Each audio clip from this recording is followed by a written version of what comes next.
If you're tired of using boring prompts for your AI videos and are looking for ways to make your video stand out, I'm giving 10 prompt tips so you can become an AI video pro. Whether you're a complete beginner or already an expert, these tips will help you out. Tip number 1 is getting the same character in multiple different videos. Now, typically you need image references, but it is possible to just use the prompt and still get a consistent character. The key is you need an extremely detailed description of your character inside the prompt. So if we go to ChatGPT, I asked it to write me a specific description about a teenage boy wizard.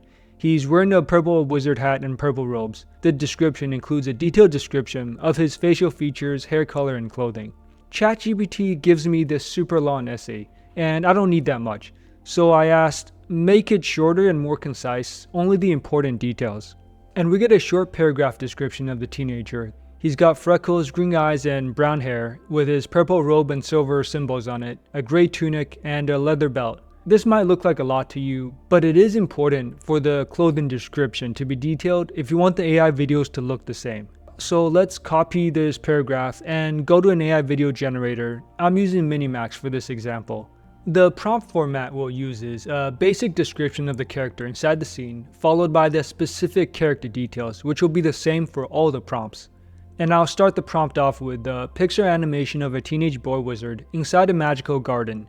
This technique works best for 3D Pixar style videos. Then let's paste in that detailed ChatGPT character description. If we generate the video, we get something that looks like this. It matches the prompt pretty well, but we can also apply the same prompting technique to a bunch of different situations. Here I asked for him to use a magical wand. Again, we start with a rough scene description, followed by the details of the character. Another example of him with a dog. Because we're using such a long, detailed character description for the boy, it won't follow the scene description as closely as usual, but the characters look pretty consistent with a few minor differences from scene to scene. Tip number 2 is how to get these animal hybrid fusion videos. I've been getting a ton of questions about this, so let's figure it out. First, we need a few reference images. These will start with 2 animals next to each other, and then another image of them combined in hybrid form. I created these in Midjourney. These videos look complex, but the prompts don't need to be complicated. Just keep them simple and short like I'm doing here. To create the animal fusion videos, we'll use the start and end frame features that most AI video generators have now. These let us upload an image as a first frame, and also an image as the final frame, and the AI will fill in what's in between. There's many different platforms that do this, but I found that Kling works best for this type of video. Inside Kling, make sure you have version 1.0 selected. That's the version that has a start and end frame feature. Go to image to video, and then select add end frame. From there, upload the first frame of the 2 animals next to each other, and in the end frame, put in the hybrid. I'm using a prompt I learned from Mr. Levin. The giraffe and the gorilla leap in the air and collide, and merge into a hybrid animal creature. You'll need to replace giraffe and gorilla with whatever animals you're using, and then we'll generate the video. So we get the 2 animals fusing together to make a hybrid, but it only shows a hybrid creature for a short amount of time. If you want to get a longer clip with the hybrid fusion, just use a regular image to video feature and upload the hybrid picture, and prompt for something like the creature looks around, subtle motion. Kling is really good at keeping the details consistent from your reference photos. Once that's finished, you can combine the 2 separate video parts together and make a single clip of the full animal transformation.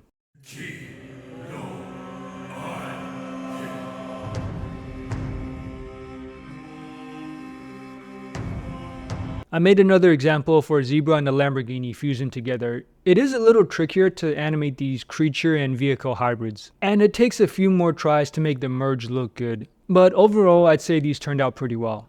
If you've learned something from this video, make sure you subscribe to see more guides like this.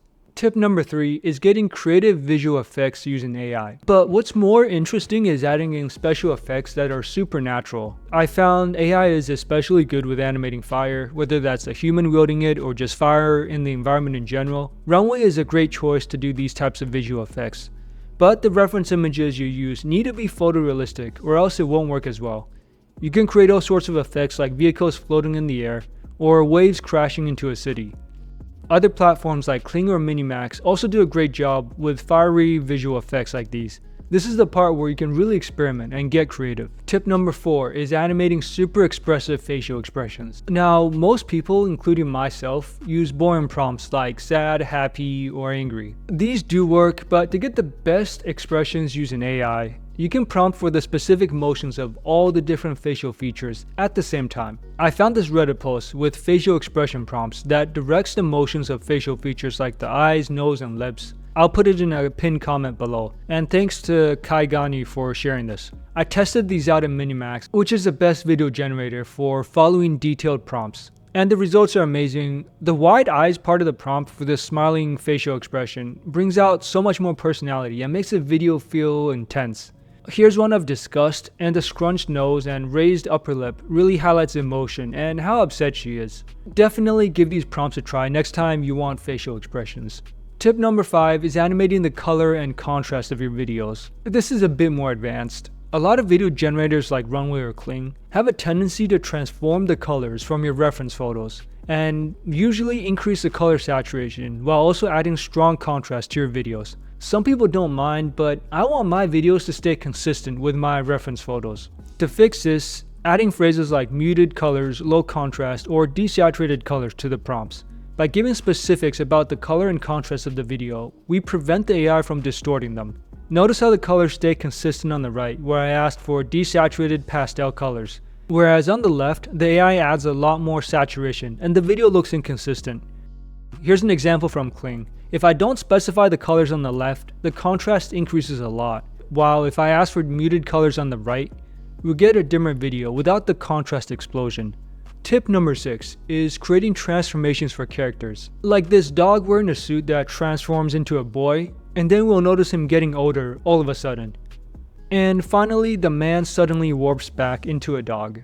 To do this, we'll use the start and end frames feature again. So I've created 3 images here, one with a dog head, one with a boy's face, and one with an older gentleman. And I'll use AI video to transform between these. This time I'm using Luma AI.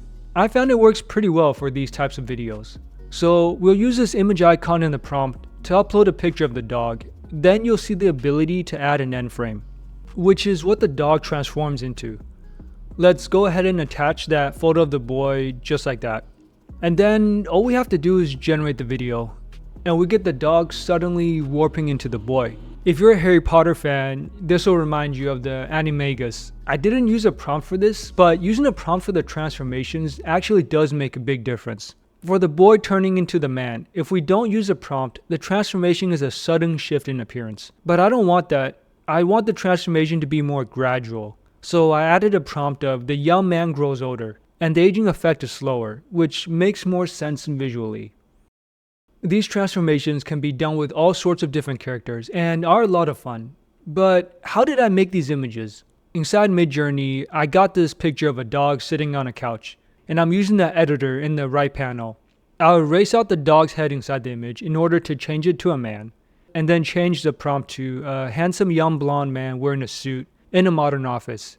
This will inpaint the part of the image that we erased and replace it with the man's face. You can repeat this process as many times as you need to get all the transformation photos you want. So we can transform the faces, but we can take it a step further and also transform the background. Tip number 7 is using the start and end frames to change the environments behind the characters. Here's an example I have of a woman transported to a bunch of different environments, from New York to Asia to Paris and the pyramids. To do this, you'll need to create a series of photos for your characters inside a bunch of different environments, and then use the start and end frames to transform between those. So let's try this out with this AI Jedi I created from Star Wars. I've got 2 images, one with him near a volcano and one inside a temple. I'll upload them as a start and end frames inside Luma again, with the volcano image first, and then we'll put the image at the temple as an end frame.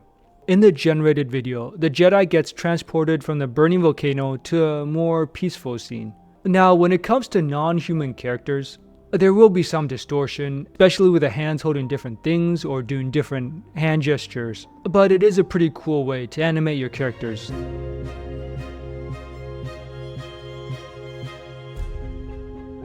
Tip number 8 is controlling the camera motion by prompting for the specific camera shot you want the video to end up in. For example, I've got this reference photo of the portrait of a woman. If I prompt for a close-up shot on the woman's eyes, the video zooms in and focuses intently on her eyes. The phrases close-up shot and eyes all work together in the prompt with each other to make the camera zoom in.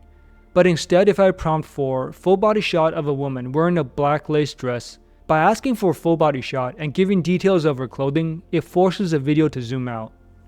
Here's another example where I prompt for a bird's eye view shot of the rover on the moon, and in the video the camera flies from a frontal shot to an overhead bird's eye view.